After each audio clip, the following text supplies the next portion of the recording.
Kwa uko serious kabisa utaki kupanda bodaboda? Hivyo unajielewa kweli? Mimi unipandisha kwenye pikipiki kama hiyo. Unanichukuliaje? Hasa ulikuwa unaniita nini? Mimi nimepita hapo ukaita bodaboda, nimerudi nikusaidie nikusikilize utaki kupanda. Sasa ndo nini? Singeniacha nikaenda. Sasa na mimi nasema sitaki tena kupanda, sio lazima. Issue ni pikipiki au issue piko unapoenda?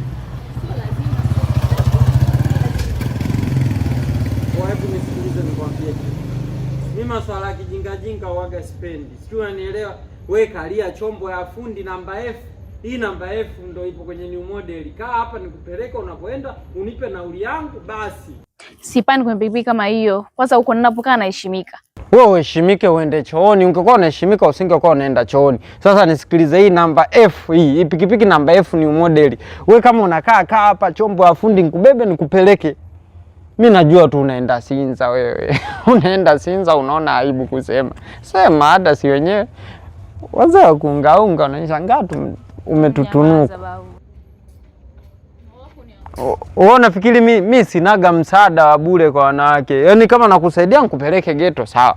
Kama nakubeba 5000 tumekubaliana? Twende bwana. Mshamba nini unajifanya mashauri eti ka sister nu. Nganga. Nitakuacha utembee mbwa wewe. Nitashuka. Mimi pikipiki yangu masimango, hata ukishuka sipati hasara. Make mimi ni ya kubebea mademu. Na kilichokufanya hadi nikubebe yako kashepu. Kashepu ndo kamenifanya nikubebe. Hakuna kingine. Shika vizuri sasa huko usije ukabinuka nikapata kesi. Ngoja nitoe gia, kuna gia.